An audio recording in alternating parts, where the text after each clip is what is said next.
Hey guys, and welcome back to the Movie-Club Emporium. And this week, as for the next few weeks, up until we get to August, it's going to be kind of seeing what's new as well as seeing what we missed in theaters at the beginning of the year. And I'm super excited because we're finally going to talk about some movies that I never got the chance to see in the theater. They're all coming to VOD or their respective streaming sites, and I am super pumped to be able to talk about them. And we're starting off with one that I am super excited to talk about, and that is the new Shudder film, Late Night with the Devil. This did a theatrical run, of course, nowhere near here. And then recently just popped up on Shudder, which I think it's going to be its home. And I gotta tell you, I really enjoyed this movie. Honestly, watching it last night. Number one, I'll say this: this movie is kind of what I wanted the WNUF Halloween special to be. Now, I like that movie. It definitely gives me that pop of nostalgia for like local Halloween TV, like news programming and stuff. I was kind of on the tail end of that. But that's kind of all it is, and then it's just basically kind of like a less effective Ghost Watch. Because obviously, nobody called in thinking this was real when they're doing this on Ghost Watch, but still a fun movie. I've not seen the sequel, but it was perfectly fine, but definitely left me wanting a lot more. And this movie, I feel like, gives me what I wanted from that movie. Uh, so what it is, you have we'll do this mostly spoiler free. It is available on Shudder to stream if you're not paying for Shudder. Uh, Honestly, kind of shame on you because I think pound for pound it's the best, especially if you're into horror movies. If you're not into horror movies, you can go ahead and like forget about this. But if you like horror movies, to me, it's pound for pound the best streaming service you can get. It's still super cheap compared to the other streaming services that are out there. They have great curated content. They have great original content. It's the only place to see Last Drive-In with Joe Bob. Like it's primo app. So I highly recommend it. And I highly recommend this movie. Uh, I I love the fact that this is just kind of a, by all accounts, found footage film. Honestly, it's only 78 minutes long, I believe. But if you take out uh the stuff you see when the TV cameras aren't rolling, honestly, this could be like a really great uh segment in a VHS movie, or like a longer segment, kind of like Safe Haven in Part Two, or just like a really great like hour long episode of Creep Show the series. Uh, and I mean that in the best way possible. Like this, but I like that they flesh this stuff out because there's a lot of stuff that are really great in those scenes. You and it all lies. Sorry, it's May, so allergies are atrocious. It all lies at the feet of. I'm gonna make sure I don't destroy this name. His name. It's David Desmalchian. Who you know from he's in the first couple of Ant-Man movies. He's in Dune. He was in The Dark Knight. Uh, I think he does a lot on Shudder now, like hosting wise. He's fantastic in this movie. He's playing this kind of. He almost plays it like if Jimmy Fallon, early Jimmy Fallon Tonight Show, was like taking place in the 70s. He kind of has that feel to him. And this movie is very much a piece of it's a period piece. I don't know where I'm going with that. It takes place in 1977. Very much in kind of a fake world where Night Owls, which is the name of the Late Show, kind of is a more local, on the rise rival like a young up and coming uh rival to Johnny Carson's Tonight Show, but just not quite getting over that hump that puts him there to have like a late night war type situation. Um, and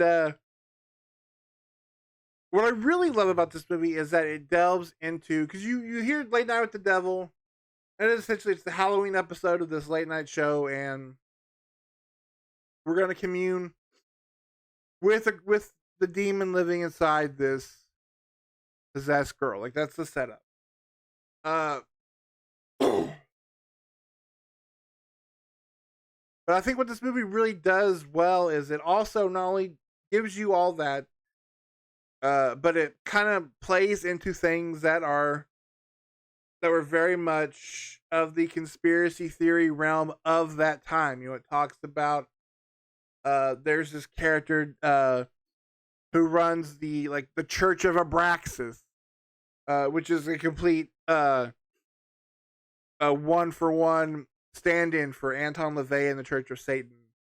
Although they kept calling this demon Abraxas, so I was kind of hoping for like a horned Jesse Ventura cameo that we never got. Or first, Sven Ole Thorson to show up looking for the co-mater. And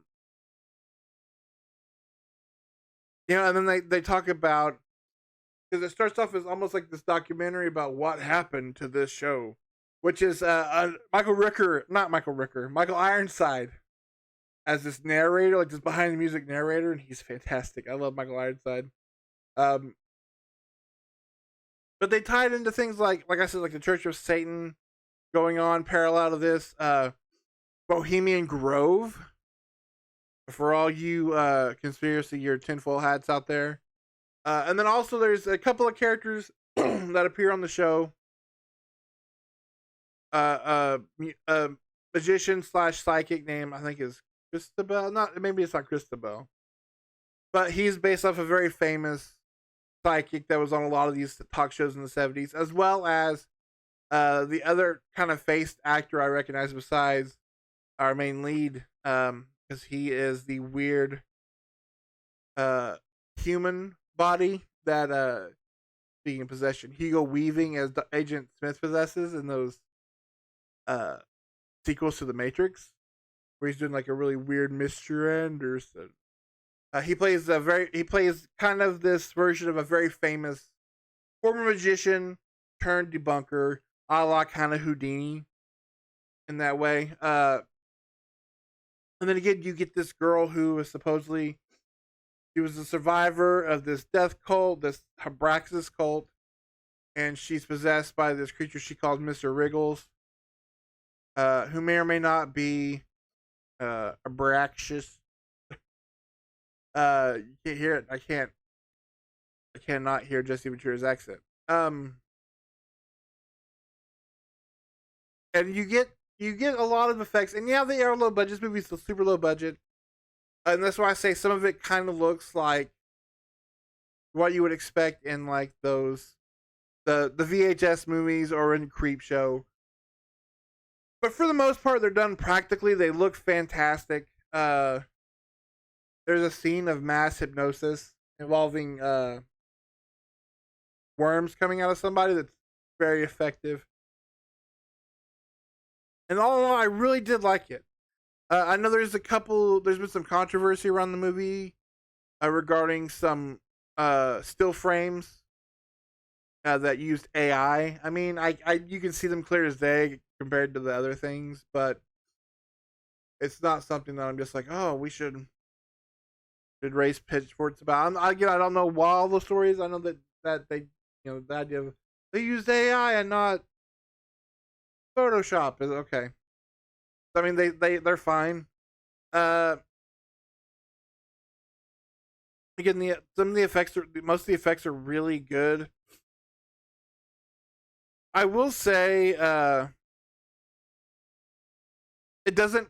Having said all that stuff about, it could be a shorter version of this, a shorter version of that. It doesn't feel stretched out, because I said what you're getting in lieu of a shorter segment is the stuff that is kind of rolling behind the scenes, is black and white camera stuff, which is kind of showing like what number one, the hectic nature of putting on a live TV, but also like not only that, but like where we are in our headspace, whether it's him or his kind of Ed McMahon-esque sidekick, or the producers, or what are the execs saying? What about what's happening to some of the people behind the scenes?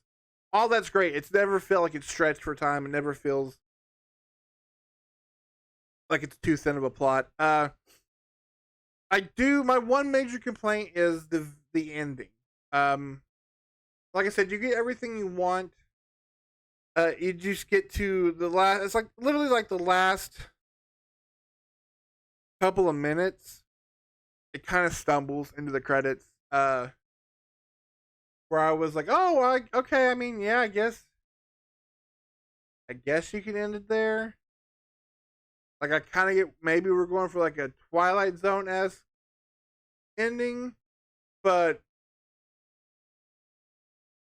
it's supposed to be kind of a Twilight Zone, Black Mirror-esque ending, but the movie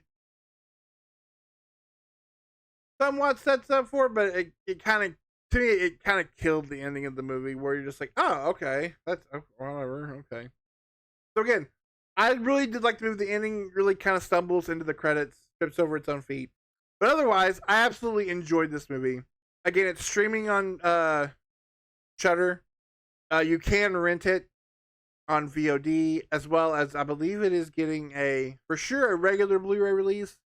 And then I believe Umbrella out of Australia, they're doing a all regions, like there's 2 different like special editions that are coming out. They look really awesome. One comes with the movie on Blu-ray and VHS. So I do recommend seeing this, especially around, this is a movie that you could definitely pop on again around halftime. Oh my god. Around Halloween. And really would make kind of like a double feature, I think, with the WNUF Halloween special. You start there and kind of get into that zone of 80s, 70s TV, and then boom, you hit it with this. I think it's a good time, and I really enjoyed this movie. So I highly recommend checking out Late Night with the Devil. Now, next week, I'm super excited. If you did not catch Nick and Mai's live over on our Twitch channel, the replay is up over on our Patreon, and I will have it here shortly. But we did Mad Max knockoffs, and we reviewed the original Mad Max. And boy, let me tell you, I'm super excited to still be in that world, because next week we're going to be talking about the brand new George Miller Mad Max Askew movie, Furiosa. It's the prequel to Fury Road with Anya Taylor-Joy, and it looks absolutely bonkers fantastic. I cannot wait. So join me next week, and we will be talking about Furiosa and doing all the Mad Max stuff, and I'm super excited about it. Until then, go watch Late Night with the Devil. Actually, go back. Everybody was praising Conan about this and that. Go watch some of those like old talk show segments. You'll be in for a treat. See you guys next time. Bye.